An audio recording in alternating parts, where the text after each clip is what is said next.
This video is brought to you by Brilliant. Hi, did you know that a lab study showed that prolonged standing increases discomfort when reaction time and mental state deteriorate, concluding that working while standing should be taken with caution. What might matter more to people is the fact that a person burns 80 calories per hour while seated and 88 calories while standing. So, is it really worth it? Hi, I'm your desk setup guru, and after 20 plus desk setups today, I'll share with you my personal desk setup desk guide. You can take me down now. Thank you. Even though any surface out there can be deemed a desk setup, like I did last time with my IKEA kitchen table, I categorize the desk setup world in 4 segments. The standard desk is what we've been using for years. A traditional desk can be pre-built or individually assembled using separate components. The standard desk could be a desk built to match the interior of a room, or a kitchen table, or even a, school-style desk. Basically any desk that is fixed in place. The choices for standard desks are endless. You can choose from the affordable IKEA classic tabletop with legs paired with an Alexa drawer to more premium pre-built products like a desk from Artifox. The standard desk can be as small as the space requires it to be, or as massive as the IKEA Bekan tabletop stretches. Next up, we have the sit-stand desk that comes in 2 variants. Let's start with the more interesting one, also known as the manual desk setup. This desk can go up and down, up and down, up and down until your hand fatigues or you run out of time. Although tempting for people limited by their budget, this desk to me is useless for most and practical only on few occasions. Forget about using this desk to regularly crank it up and down. After the novelty of having this ability becomes the good old, you won't be cranking anything anymore. I find it useful only when having the ability to raise it up for some under-desk work or something sporadic that you don't usually engage in. The Motorized Sit-Stand desk has taken the home tours by storm, and for a good reason. They are versatile and deemed much healthier, although this is also questionable given my intro. Usually those that find it more beneficial are people who rock Apple Watches and are constantly reminded to stand up. All jokes aside, motorized standing desks are great if they come with memory preset. I'll tell you what I mean.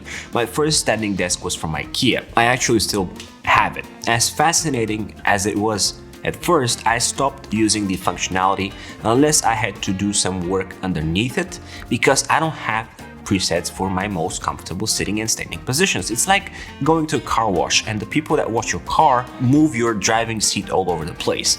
You spend another 3 days making micro adjustments to find the most comfortable position again. In other words, if you go for a motorized desk, be sure it comes with presets. Also, when choosing a motorized desk, read some reviews about the sturdiness of the frame, or if possible, try it in person to make sure the wobble is minimal. There are cheaper motorized desks out there that will shake like crazy when raised up. The final category of desks is a retractable desk, usually tabletops that collapse and unfold on demand. Typically, such solutions solve space problems but don't allow for much versatility because you can't have really anything fixed in place on the top. They're always minimal though. The tabletop is as essential as the entire desk itself because it serves 3 primary purposes. Purpose number 1 is of course to house all your gear and accessories on top. It needs to be as big as the space allows it to be, but no bigger than what you're about to keep on top. I'll talk about sizes in a moment. Purpose number 2 for the tabletop is to inspire. Hardwood, plywood, or laminate should look good and match the rest of the room or office. I find inspiration to be the most crucial purpose of a desk setup because otherwise, what's the point? By the way, if you end up enjoying this video, subscribe because why not? The final purpose of the tabletop should be easy maintenance. Usually dark, like this one, and black tabletops attract a lot of dust and require to be cleaned often. Other surfaces like this very ROG IKEA desk quickly collect skin marks that can turn a fantastic desk into a nasty looking one in no time. When choosing the tabletop, think about the maintenance and save yourself from becoming Monica from Friends. Did she use the cups? Yes, I believe she does. Personally, I find lighter wood finishes to be best looking because they always look fresh, hide dust great, and if they match the interior of the place, they can look timeless. White tabletops are also great, but keep in mind that they will significantly reflect the light. If your area has a lot of windows, you might have a lot of glare coming from a white tabletop, especially if it's reflective. Also, reflective tabletops require as much maintenance as the dark ones because fingerprints are inevitable. Matte or satin finishes are best, so keep that in mind. Last but not least, in terms of tabletops, make sure you have enough support underneath that will prevent bending or sagging depending on the size you go for. Usually, motorized desks come with central framing that keeps everything in place and supported. Still, if you go for a more extensive kitchen tabletop, it will be a good idea to put an additional support in the middle. Most desks have a depth of approximately 60 centimeters or 23 inches.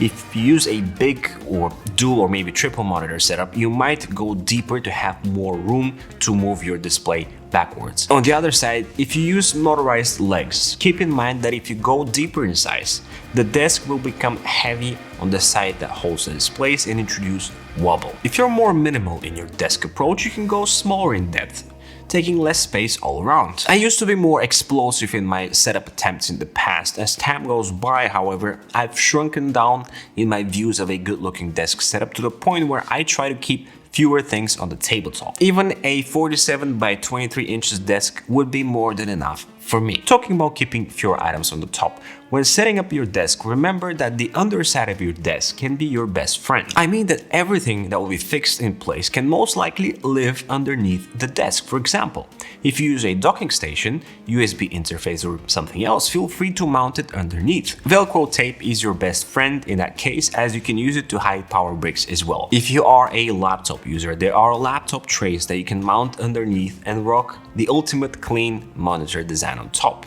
PCs can also exist mounted underneath. Also, whatever stays on top can be either positioned vertically, like your laptop, or mounted on an arm, like your monitor. This will free a ton of space for everything else. Overall, try and keep your desk 70% clean and filled with only 30% of the stuff that you use daily, like your monitor and peripherals. This way, if you spill your coffee or a soft drink, the damage will be minimal. Come to think of it, I might be too influenced by Brilliant's course on probability fundamentals, where I explored the math of unpredictability. For example, having the measures of total areas of sea, inland, and coastal regions on Earth, knowing that about 10% of the land is coastal, we can calculate that the probability of an asteroid hitting the coast is 3%. Independence Day vibes here. Anyway, I enjoyed this Brilliant course because it helps me learn probabilistic scenarios and master foundational topics including fairness and expected value. There's no better way to learn than doing it by yourself, which makes Brilliant's methodology so effective. Brilliant has an ever-growing catalog of courses in math, science, and computer science that help you learn concepts by working through them yourself in visual, hands-on ways. To get started for free, visit brilliant.org/ThisIsE or click on the first link in the description below. The first 200 people will get 20% off Brilliant's annual premium subscription.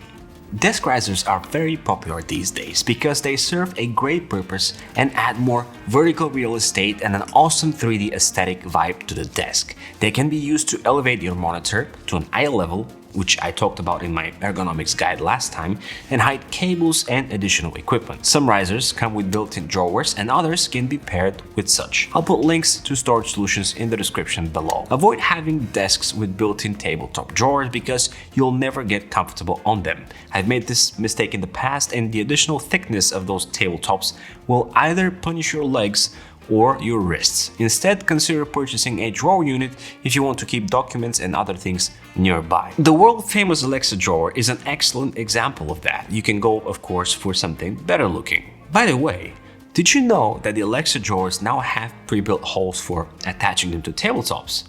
The OG Alexa drawer users will understand my joy. Finally, cable management. If you don't care about cable management, I feel sorry for you.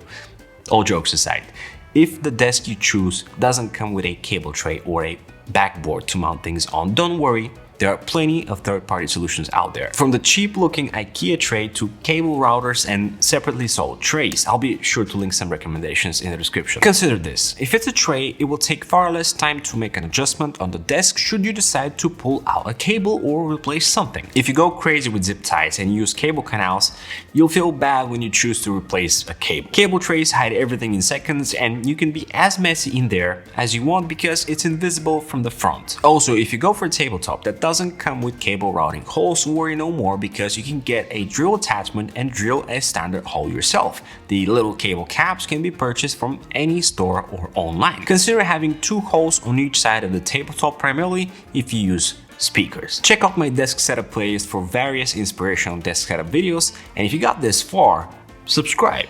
It's been an absolute pleasure. This is E.